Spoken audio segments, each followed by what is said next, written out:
Today we are talking about queer music landscapes. So what does that mean?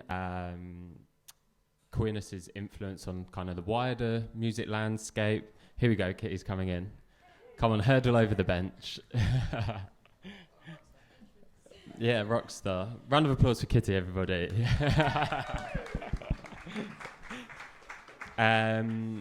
We want to share a bit about our own personal experiences of music as queer people. Talk about why we think platforming queer artists is important. Need for queer music safe spaces. And kind of some of our hopes and visions for the future of queer music landscapes. So without further ado, we better introduce ourselves. As I already said, my name's Toby. I run Sounds Queer. This is Diver over here with me, who is also my Sounds Queer compadre. Would you like to introduce yourself? Hello, everyone. My name's Diver. My pronouns are they, them. Welcome to our lovely discussion. We're super excited to be here just because we recently started our project, our queer live music safe space, and just really saw such a gap in availability for spaces like this, and so to have this lovely crew with us to talk about this is super great. I make electronic music myself. I'm queer, mixed race, non-binary artist, and so that is represented in a lot of different ways, the way that I make music, the way that I express through that music, and also the community that I build around it as well. We started Sounds Queer, founded it about this time last year. We've since put on a few different shows around London. We've got a show coming up in Bristol, and we've done a load of curations for notably Birmingham Pride just gone, and El Dorado Festival at the start of the summer as well. And that's about it for now. Let's go over to our lovely panellists, shall we? So yeah, Kitty. We have Kitty here with us from BBC Introducing Norfolk. And also an artist in their own right. Would you like to introduce yourself, Kitty? Thanks, you just did a good job. My name's Kitty Perrin. My pronouns are she, her, and yeah, I'm a singer-songwriter based in Norwich. I have been for the last 4 years, and I'm obsessed with it. I'm also a radio presenter. I present and produce the BBC Introducing show, which is like a new music show. They have one in every single region around the country. I just happen to do this one. And every week we platform like the best new and emerging music from around the county. And because I myself am a queer artist, it's been a big goal of mine, I guess, with introducing locally but nationally as well, to make more of a platform for queer artists and to make that a big focus of what we do in introducing. And I think it's becoming that way. I think we'll get into this more, but we've done some amazing things, and here in Norwich and Norfolk generally, we have such an amazing scene for LGBTQ+ musicians. We do like a Pride special, we do one in June, and then we did one for History Month as well, and we were only using music from the last year, and both times we had more good music that we were like desperate to play than 2 hours worth. So that's more than 24 tracks from just the last year of the best of the best. So I'd say that our queer scene here is pretty amazing. And that kind of segues nicely into a stalwart of the queer scene in Norwich. We have the Strip Sets team with us. Would you like to introduce yourselves? Hello, I'm Alina. My pronouns are she, her. And me and Priya run Strip Sets, which is basically a platform for marginalised artists. So that's Black, Asian, queer, female, non-binary artists. And we put on club nights and live music in different venues.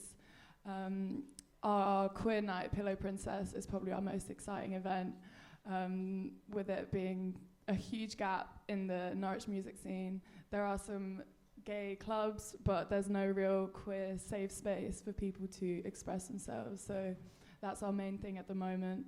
I'm also a DJ, and so that's kind of me. And I love music. It's a big passion of mine. And I met Kitty and Priya kind of through radio. I love talking about it and really understanding representation.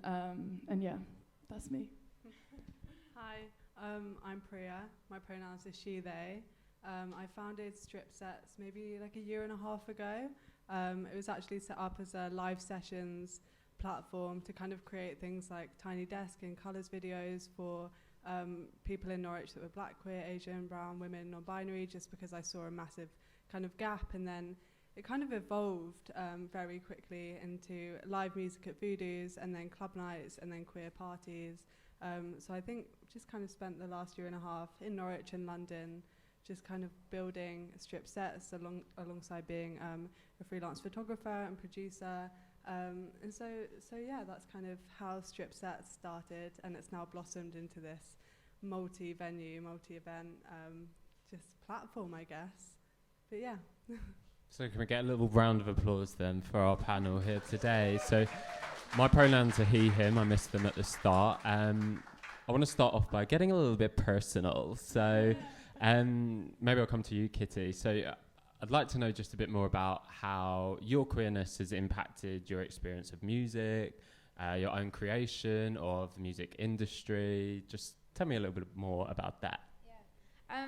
So my own music-wise, so I started playing music not long before, but a few years before that was a part of me, or a part that I'd kind of decided to acknowledge, whatever you say. Yeah. And so I started playing music when I was like 12, and I was like busking all over Brighton and doing much more kind of, I guess, traditional folk songs, and basically impersonating artists that I liked. And then when I came out when I was 16, it was just happened to be the same year, and I give Marika Hackman so much credit, even though it might not be all because of that. It happened to be the same year that Marika Hackman put out her album, I'm Not Your Man, and it's like, in my opinion, one of the best gay albums ever. The whole album is just like so sexy and all about her relationships with women, and it's this like incredible blend of what she used to do, which was like very kind of traditional folk, really. She sung a lot about like mountains and forests and that kind of thing, and that's very much what I was doing, and she was a big inspiration then. And when she put out this album just after I come out, it was like a massive revelation of like, oh my God, I could start writing about things I know, I could start writing about my actual life, I could start writing about my actual experiences. And that album, and then so many afterwards, had such a massive impact on the way that I listened to music and how powerful it was for me to hear albums talking about the relationships that I was having when I had never, I mean, I grew up in the time, and this is like 2000s, right? But it was still the time when if a band covered a song that was about a woman and the artist singing it was a woman, they would change the pronouns. Like, that's insane. And I hope we're kind of getting past that point. But so to hear, the first time I heard Marika Hackman's album, I thought the first track, oh, she must be covering something. Like, that's what the time was. So anyway, that was like a massive impact on the way that I make my music now. And all of my songs are so personal. And because of that, queerness has become a big part of it. Because that is just what did you happens. find that music was a useful vehicle to help you come to terms with it, or like you used it as a tool to explore your queerness? Yeah, definitely. I think partly because of the scene. I mean, as soon as I started kind of, well, music was the first thing that I was ever open with. I think before I'd like really told anyone, more than my closest friends or even my family, I was writing songs and putting them on SoundCloud. So if they'd gone and listened, they would have known. And I think that was a really good way for me to like break it first and know that it was okay, because I was playing the songs in front of people and people were coming up to me afterwards and being like, oh my God, I love that song about the girl that you fancy. So I was like, okay, these strangers think it's cool, so my parents probably will as well. So that was a big first breaking point, I think. And yeah, and then it's I don't know, it's just kind of become everything. Another thing was with radio. I think I've been really lucky. I don't know what it's like generally, but the first interview I ever did, I was asked about a song I'd written that was about one of my relationships, and I said on air, obviously, like, this is the story of the song. And I was like 19 at the time, and I was like, this is what it's all about, and it's about this girl I was seeing and the breakdown of this relationship, and a lot of it, the breakdown was to do with gender identity. So there was this whole backstory to it, And I said it on air, and then afterwards my dad texted me and was like, it was so brave of you to be that open on air. And I just thought, but I had to tell the story of the song. So I wasn't trying to be, I just was trying to explain the story. But the producers were like so normal about it that I never went back from that point. So as soon as I started working in radio, I could immediately be gay on air. I never sort of didn't reveal that. I suppose it kind of without thinking, it was just like a space to be yourself, and that just kind of felt natural. Yeah, exactly that. How about you, Priya? What's your story? I think in terms of what I do, my queerness is so important with creating events and live music nights. But I think a lot of that is to do with kind of the music that I want to see and the people that I want to experience and share time with. I think in Norwich in particular, it's quite a small city. And the queer scene is great and beautiful, but compared to somewhere like London, there's just so much more in London of expression and kind of self-identity and being able to explore that in a creative way. So I think for me it was kind of wanting that queerness that I felt within myself when I was in London and wanting to bring that to Norwich and kind of be like, guys, they're doing this over there, we can do this here. And just kind of wanting to allow other people to feel as comfortable, I guess, exploring queerness and expressing queerness through music or through fashion or however they want to, just in spaces that I can create and that I can make sure are safe, I guess. But I think in terms of music, I listen to just so much music. I think it is what started Strip Sets in the first place. I just love live sessions, especially. And so I think that listening to a lot of queer music and just a lot of music in general has kind of manifested into wanting to, I think everyone does that. You just kind of do what you want to see happen.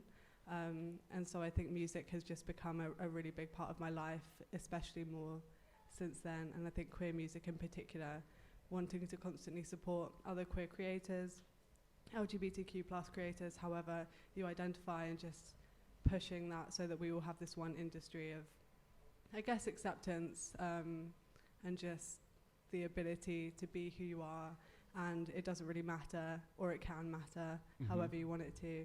And I think just trying to mimic that more open and accepting in parts nature that we have in London or Manchester or other big cities, and bring it to a place where we're kind of getting there slowly, step by step, but it's taking a little bit longer to catch up. But I think that's kind of my story on I think what you said there, that do what you want to see, kind of leads on to the next bit that I'd like to speak about. And just for a bit of context in terms of the landscape, so I'm a music artist myself as well, and about 5 years ago, playing at a Pride event in London, playing at a London Pride event, having performed, came off stage and was encountered by a record exec who asked me at a Pride event, have I thought about being more ambiguous in my music and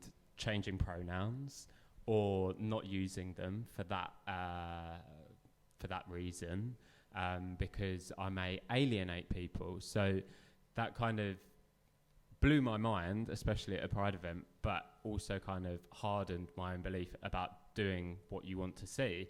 And it's like, well, if we all did that, we'd be fucked.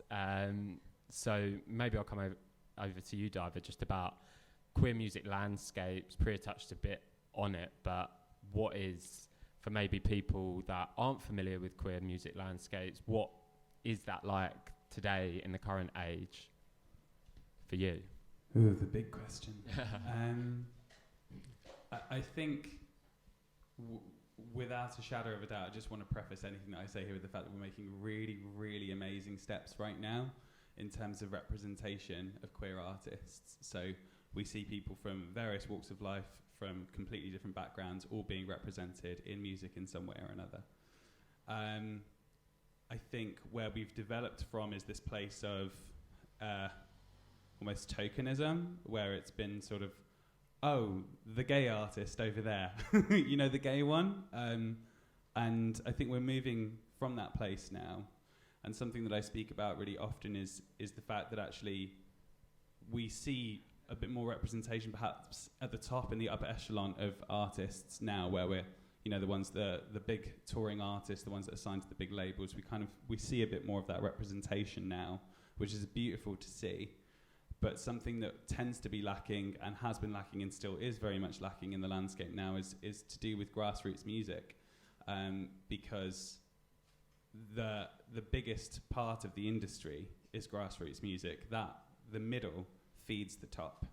And when we don't see enough representation in the middle, it starts to feel as though it's not possible for artists of all types to really come through and see that success at an international level, or even just like at a sort of like workable level. And so I think something that I see a lot of is this sense that queer music is represented only by the people that really crack the top end of the industry. But actually queer music exists everywhere. It's in every single genre, it's from every single city, every single place. And what Priya is saying there about like actually looking outward and seeing what's happening outside and trying to bring a bit of that culture into where you are is queer culture. It's basically going, yeah, I feel like there's this lack of thing here that I need to be able to bring closer to myself, and actually seeing examples of it elsewhere is what kind of drives that incentive, you know. And so I feel like at the moment what we've got is this beautiful time where we're ready to accept that an artist might be intersectional, might be queer, might be gender fluid, all of these things. I think we're all in our minds sort of ready to see it, but I think we're not quite sure what that looks like. And I think this is why we're having the conversations that we're having, you know. And yeah, I think what you touched on there is obviously there's this maybe vacuum of space where that's not occurring. So I'd be interested to find out maybe why you think that is happening, or things that we could do to change that. Maybe I'll come over to you, Alina. About spaces. I think it is, because it is a new thing, and I think, like you say, people don't really know, if they're not part of the queer music scene, or if they're not queer, they don't really know what it means to be a queer artist and create music. So I think it's just really about creating a space and inviting people into that space, and just like, I don't know, promoting it as just a place to be whatever people want it to be. And then in that way, I think people will then understand what it is, and just getting people in those spaces and the energy that's created in those spaces, I think, is one of the most important things. Like at our events, I think people always comment on the energy, and they're like, wow, this is what it is. Like, it's almost like those spaces remind people what it means to be in a queer space. Yeah, because I think the guys on the panel touched briefly on the point of kind of storytelling. And obviously music is an amazing vehicle for storytelling. They're also talking about it as a vehicle for social change as well. So if we don't have those spaces, and this is probably particularly to do with kind of like grassroots music venues, which are traditionally heteronormative spaces, do you think that probably affects the amount of queer music that is actually kind of making it through? Would there be more people if we had more of these safe spaces? What do you think about that? Let's come over to you, Kitty. I mean, yeah, definitely, of course. I think, you raised a really good point when we chatted before, which I can't believe I hadn't even considered it, and it was only when you said it, but it was that most artists, most of the people in this room are young creatives, I think, and when you start out playing, it is open mics and pub nights. I played like probably over 40 gigs in old man pubs to 3 old men before I ever got anything more than that. That was just what you do to start. And in those situations, I would not be playing my material about girls. Like, I'm not gonna be. I'm in a pub with 3 regulars who drink there every day and don't want to be confronted by me doing that. Mm-hmm. And in a lot of ways, like, I understand that I'm very privileged in the way that I look, in the fact that I'm cisgendered, in the way that I dress. Like, I can have that option. And for an artist that doesn't have that option, to just be like, I'm just not gonna sing with those pronouns today, that they're not in that space. But also just touching on the like why there's a gap, I guess. I think there's a couple of things. One is when we talk to new artists, and my whole job is about developing new talent, we're talking to them all the time about branding and pitching yourself and making sure that you're easily marketable, because it's just kind of how the industry works.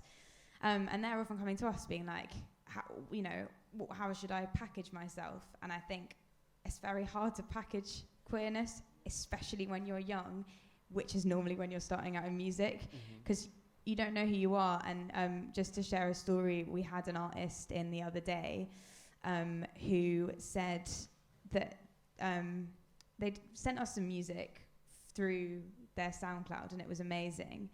And I was like, oh, I really want to like get you on. I really want to chat to you more. I'd love to like do a session. It was incredible. And they were like, I don't want to do any of that stuff if that's okay, because I don't really know who I am at the moment. And I don't want to put myself out there until I'm 100% sure of who I am and what my identity is. And again, that's just a thing of like, that might take 5 years, and then they're 5 years behind already making amazing music because they don't want to put themselves out there yet. I just thought that was a really interesting thought and something I hadn't considered. Yeah, well, a consideration that non-queer people or non-marginalised people don't have to make. Similarly to you, I'm privileged in the fact that that was an option for me earlier on, whilst it doesn't feel good. But I suppose it's like this process of, they say that you come out, but then you never really stop coming out. Like, there's that realization, but then obviously through music, you're then continually like, the day you come out isn't your final queer form, and that is a kind of a work in progress. So I think like what you said there about that artist just really highlights that and resonates with me, because me, similarly to you, playing my guitar at school shows at 16 is not me here today with my painted fingernails. Like, so that definitely resonates in a big way for me.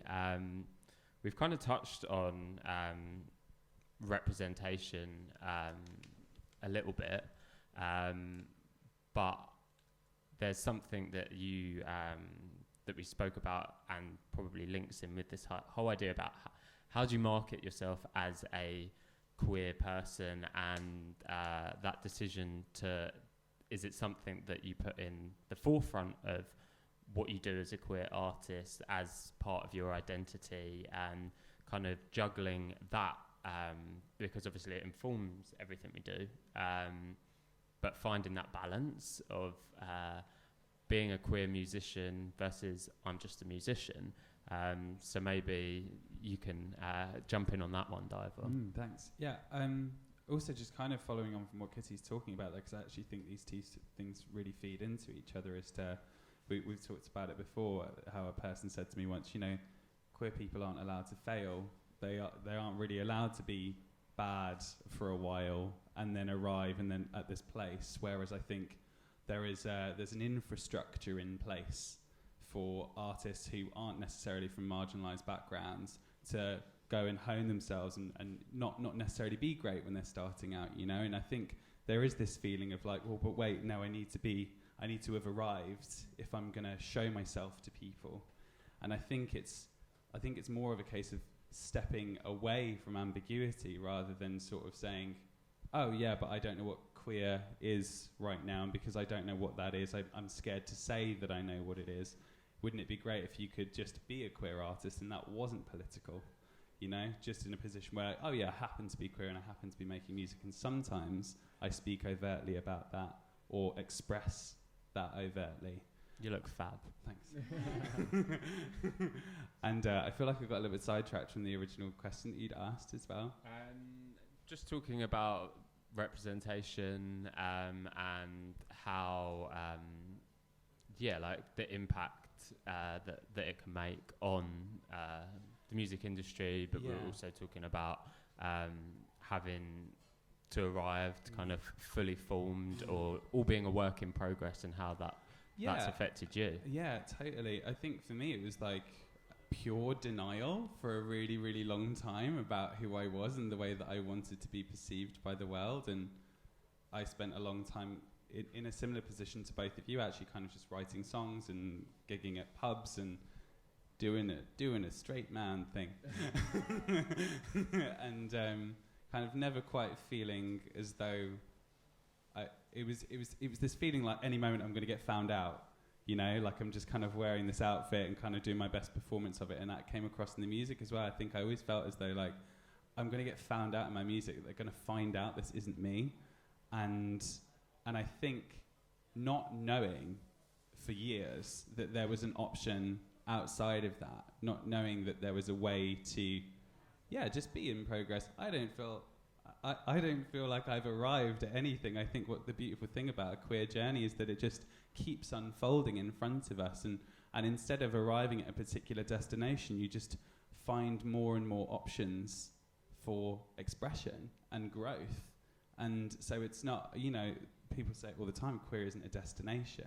It's more of an idea, more of an acceptance that we're fluid and that we can keep changing and accepting that. And I think actually sometimes when it comes down to things like branding, where it actually kind of, it inverts that idea and says, well, actually, I need you to be a thing right now. Very singular.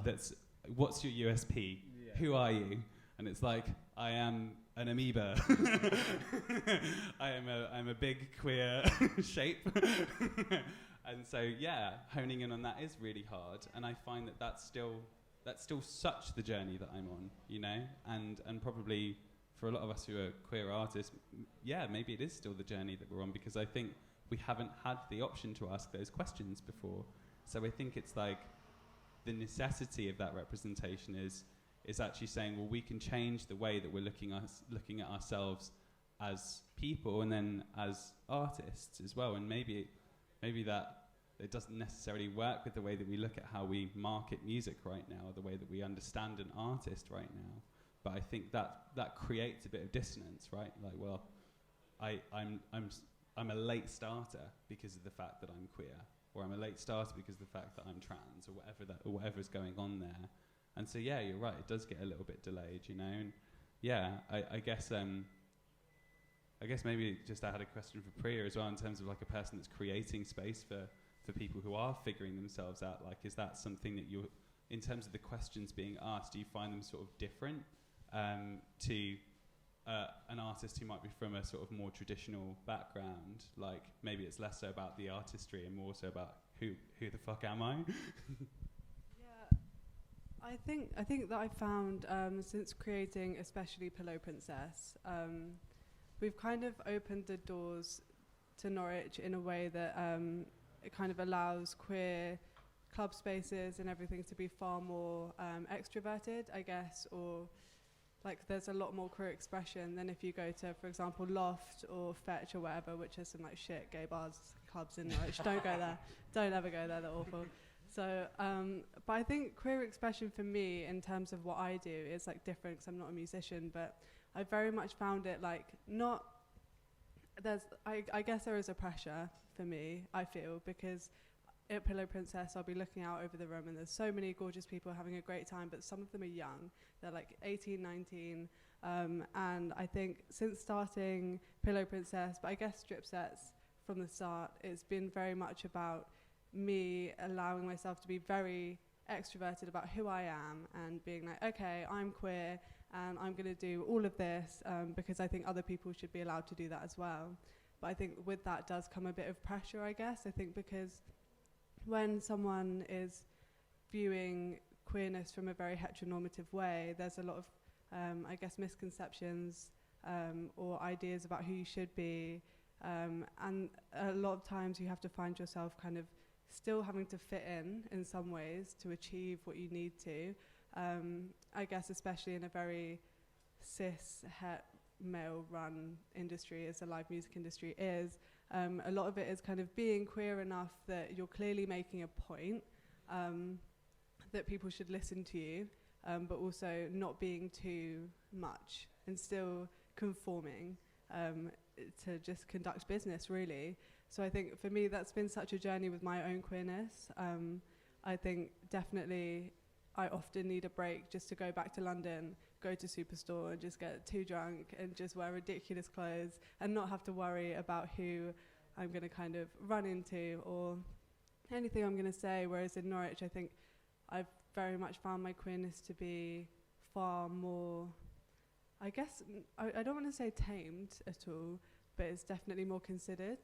I think because we are in a small city where I know that I can be whoever I want, and that's fine, but it's also trying to lead the way to creating a safe space for other people. It's not just about myself.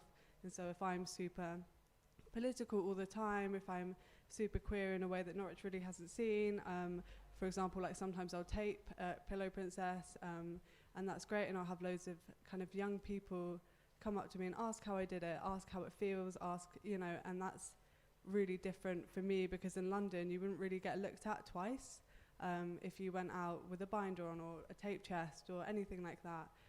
Whereas in Norwich it's a bit more kind of, if you're making a statement about queerness, people are going to see that, they're going to learn from that, hopefully in a good way, they're going to have something to think about with that. So I think I found myself a lot of the time thinking about how I'm coming across to others in reference to my queerness, which is, I guess, a developing thing for me, because I want that to only be a positive thing. I just want to learn from these experiences and learn about my queerness in a good way, but I also want to make sure that everyone else is as comfortable doing the same thing, and part of that is carrying on putting on events. So it just feels like a weird responsibility thing that doesn't need to be there.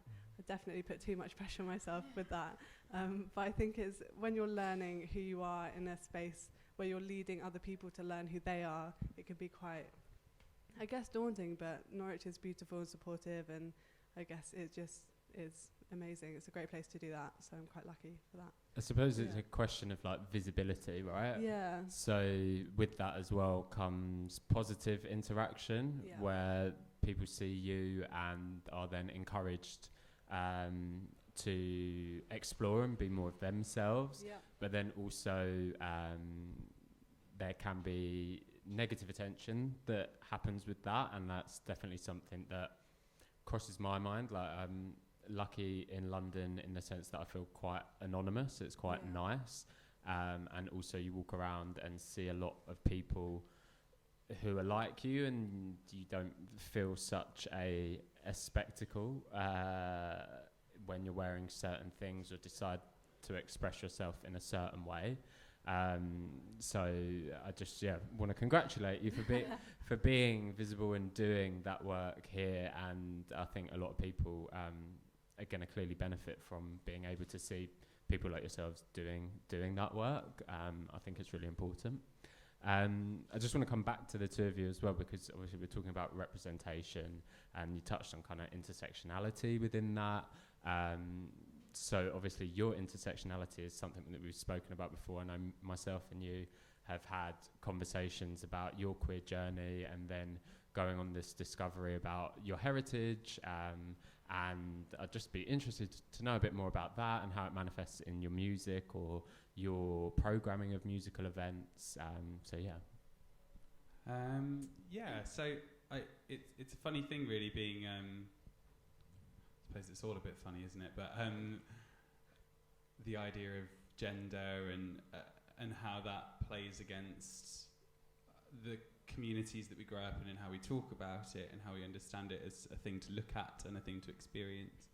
And for me, it really, really connected so much with my heritage suddenly, like this thing that I hadn't really considered too much, because my mother's South Asian, my dad's white English, and we were kind of always taught to sort of lean into our whiteness because I guess from my mum, who experienced quite horrendous racism in the 70s, was like, yeah, the thing is, you're kind of ethnically ambiguous looking, maybe just lean into white, this might be the easiest thing for you. And so I never really, except for through sort of family parties and the food aspect of it, I never really connected too much to my heritage. And what I wasn't expecting when I had that sort of can of worms open of, I don't think I'm a man, was to then also be pulling out other things of that can, which looks like, also, I don't really understand how the the life force inside of me and how it exists within two worlds plays a part in that identity, which it definitely does, because it does for all of us. And so for me, the project that I work on now musically actually just becomes this vehicle for me to explore those questions, and also at a personal level I explore those questions as well. And so I think it's so easy sometimes to think, well, this thing about sexuality is over in the sexuality box, and this thing about gender is over in the gender box, and the music's in the music box. But actually it's this far more complex system of things that actually all of us at some point or another have had to repress, to put certain things away, and in that effort we kind of scoop up another thing alongside it, and it all just goes in the box. And as soon as you start to unravel it all, you find all these different parts of your personality that you're like, oh, that was there. Sort of part of my, innate wisdom knows that it had been there the whole time, but I haven't spoken to this part of myself in such a long time. And I suppose musically that's what I'm doing now. I'm kind of having those conversations with myself in a very healing way, but also a very complex and difficult way as well. And I suppose that's just the work that we're doing as queer people, as gender non-conforming people. These are the big questions that we're asking. So weirdly, I had exactly the same. Like, my mum's South Asian, she's Indian, and my dad's white, and my mum again she's like, so I'm from Surrey, which is like one of the whitest places in the UK, and in the world, surely. Yeah, big time. And my mum is incredibly kind of engrossed in her white, I guess, just being. She moved here when she was 4. From Uganda. It's like a really rich history, but she's just so much of a Surrey mum. Like, she is just one of the whitest people I know on the inside, and just has no sort of no, I guess, need to pass her Indian heritage on to me, which again, family parties, weddings, food is the same. Like, that's where I guess I found most of that kind of connection. But I think having that sense of not knowing who I am, particularly growing up, and sort of not fitting into the Indian side, because I don't speak any of the Indian languages, and not fitting into the white side because I'm not white, and then just being queer as well, I think has definitely led me to find my own home in queerness. I remember growing up, the only thing I really knew was that I liked women, particularly Nigella Lawson. And that was just, God love. And that was just sort of the one thing that I knew where I fit in, and I knew that I could say that. And so I think it is really interesting, because to be part of so many marginalised communities, but then also to feel so disconnected at times, it's so in two camps, tough. Right? It's really hard. It's also just confusing. Yeah, it's confusing. It's also just sort of like, I'm sort of oscillating, because actually I grew up in North London, where it's predominantly South Asian and Nigerian. Yeah. And I was like considered the white kid at school, and then we moved to Richmond's. Right. And suddenly I was the prize Asian. And I went, I'm not sure if I've worn this hat before. Am I supposed to wear this hat? I feel like I should. It's just a confusing place to be, isn't it? It is, and it's also, I don't know if you feel the same, but representation-wise, I feel so much like I need to maybe watch how I'm presenting myself because I'm Indian, or because I'm brown, or I need to sort of do these things for this community that I actually don't really feel as much a part of as I'd like to, and it's all just quite. Has Strip Sets been a vehicle for you to connect with that? Obviously, because from what we know of Strip Sets, like, a lot of your work is championing all sorts of marginalised people. But have you found that part of like a healing process, obviously through music, to be able to connect with other people like you that have gone through the same thing? Yeah, definitely. I think one of the things that I didn't expect to come from platforming different people from different places was how alike people feel. I've spoken to so many artists that I've platformed that have said exactly the same thing. They've said, I'm Indian or white or whatever, and I don't feel like this, and that's exactly how I feel. And so it's so interesting to see that other people who have grown up in the UK with dual heritage or ethnicity have just feel exactly the same, and no one really talks about it. I went to a Daytimers event If you don't know what that is, it's like a Southeast Asian events platform in London and different places, and it's amazing. And so many people would get up and do poems and stories about how they felt disconnected from both, and they were almost embarrassed or ashamed because they didn't know the language, that their parents never taught them, because they were trying to fit in the 70s.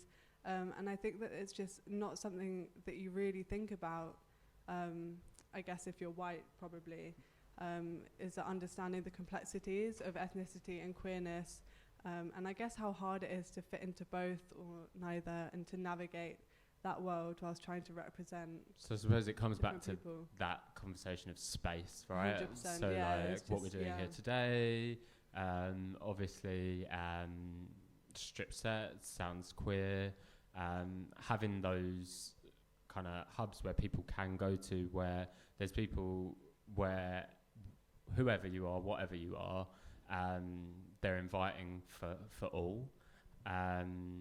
And I think it's amazing that often it centres around music because, like I said, it's a vehicle for conversation, for change, but also to have a great time as well, Yeah. and celebrate.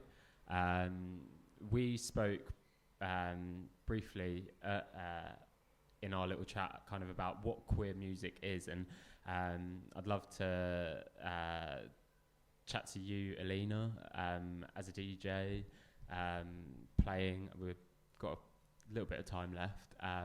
Yeah, just about what queer music is, and I'm sure Kitty had some words on that as well. I think to me it's something that's not so much at the forefront of my mind when I think of DJing. I think for me it's a lot more about kind of this like unity and combining everyone kind of together, but being very conscious of that, and you know, being like walking that extra mile to find out who, like, what DJs are out there, not just like what the media is showing us, and also just like learning and trying to like taking the time to listen to a podcast that a DJ has done or stuff like that, like really trying to understand people and what queerness means to them, so that you can, and like being part of strip sets, how we can create spaces that's going to fit all queerness, because there's hundreds of different queernesses out there. So I think for me it is just kind of building this big kind of community, this strong network of people where people can just be so authentic. And that's one thing that I feel so much with queerness and queer artists. It's like this amazing energy and power and like of being so unapologetic, and that's something that I really like feed off, I think. Yeah. And I think it is something that is kind of very broad. You touched on it earlier, Diva, about like what is it like it's represented in every genre, but I know as you were doing some work putting together a queer music playlist, somebody had a question or wasn't too sure what queer music was. Yeah, I mean, I never have been either. I've been asked only in the last year suddenly to be part of queer events, and I'd never even heard that word being used in a non-bar my granny saying that's terribly queer.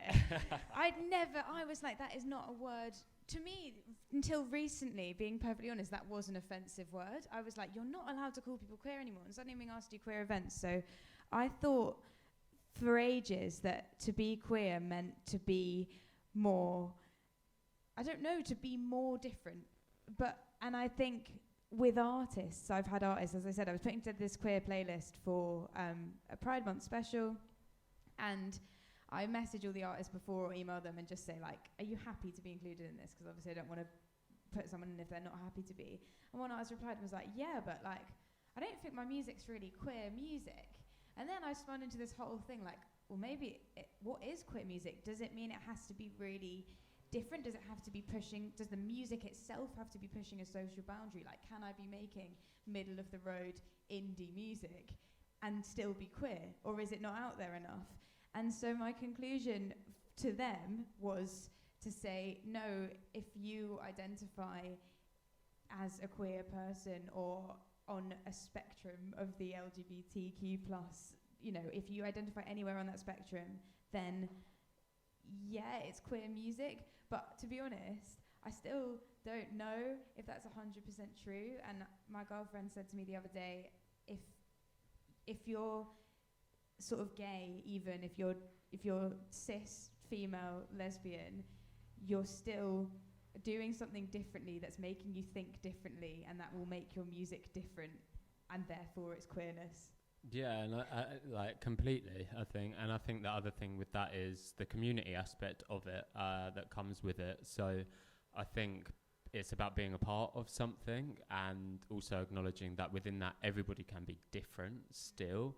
Like it goes back to seeing this kind of homogenous version of what queerness in music looks like, and that's probably why that question was asked to you, because I'm not Pet Shop Boys, or I'm not making that music.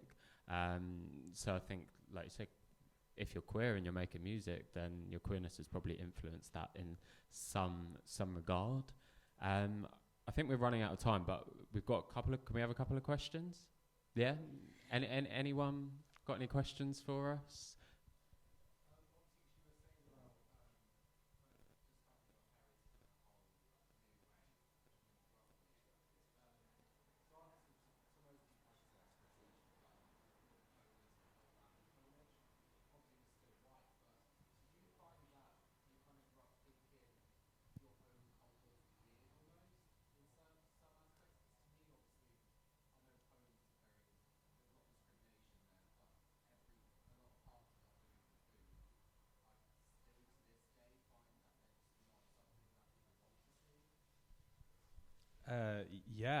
Absolutely everything you just said, and also because I suppose from my unique perspective, I when I was 11, 12, my big brother came out as gay, and to much upset around the family, and so I watched what would happen when a very devout Muslim family finds out that someone who's related to them is gay.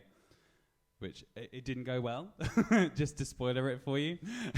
And so I did grow up with this sense of there are aspects of this which, sure, I feel like I can connect to, but for the most part, I feel pretty alien to it. And actually, in the best case scenario, I feel secondary to it or somewhere tertiary to it. But in the worst case scenario, maybe a little bit scared of it. And that also in itself is jarring, right? Like it's a split within your person where you're like, well, okay, cool, but I am this thing and I feel scared of it. And so, yes. Does that answer the question? Any more?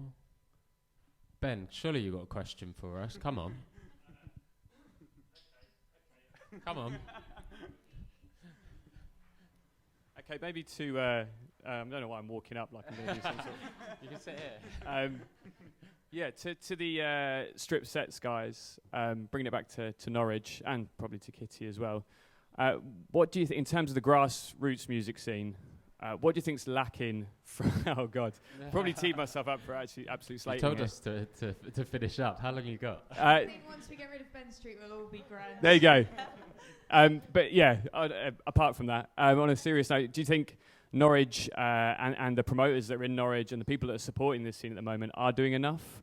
And is there a space for maybe other venues to start picking up on what's going on in some of our favourite venues, aka Voodoos and Gons? I think that's probably applicable kind of across the landscape as well. So like the future of queer music, like what do you want to see? Okay. Good way to finish.